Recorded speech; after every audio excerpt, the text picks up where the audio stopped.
అందరికీ నమస్కారం. భోగి పండుగ అంటేనే తెల్లవారుజామున భోగి మంటలు వేస్తారు.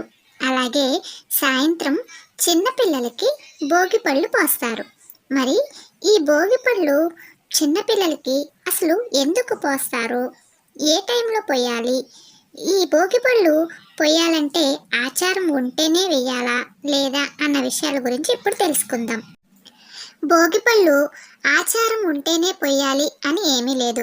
ఎవరైనా చిన్నపిల్లలకి ఈ భోగిపళ్ళు పొయ్యొచ్చు. భోగిపళ్ళు 12 ఏళ్లలోపు పిల్లలకి ఈ భోగిపళ్ళు వేస్తారు. అలాగే భోగి రోజు సాయంత్రం 5 నుంచి 7 గంటలలోపు ఈ భోగిపళ్ళు వేస్తారు. ఈ భోగిపళ్ళు పోయటానికి ఏమేమి కావాలి అంటే రేగిపళ్ళు, పూల రెక్కలు, అక్షింతలు, చిల్లర డబ్బులు ఇవన్నీ ఒక ప్లేట్లో కలుపుకోవాలి. చాలామంది నానబెట్టిన శనగలు కూడా వేసుకుంటారు, అవి కూడా కలుపుకోవచ్చు.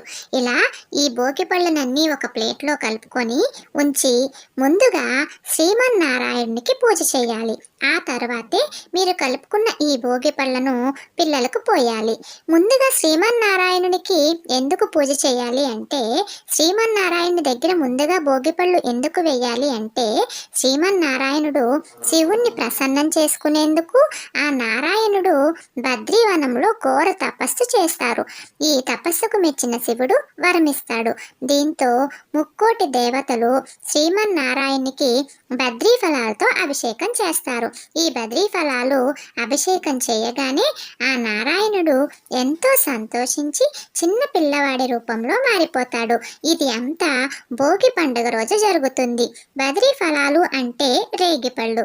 రేగిపళ్ళుతో ఆ స్వామివారికి ముక్కోటి దేవతలు అభిషేకం చేస్తారు.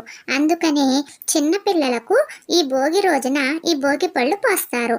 ఈ భోగి పళ్ళు పోయటం వల్ల వారికి ఉన్న దిష్టి అంతా తొలగిపోయి నారాయణుడి అనుగ్రహం, ముక్కోటి దేవతల ఆశీర్వాదం కలుగుతుంది. అందుకనే భోగి రోజున చిన్నపిల్లలకు భోగి పళ్ళు పోస్తారు.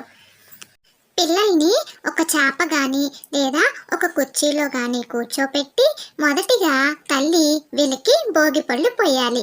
ఆ తర్వాత ఇంట్లో ఉన్న పెద్దలు, ఇంటికి వచ్చిన ముత్తైదువులు అందరితో ఈ భోగి పళ్ళు పోపిస్తారు.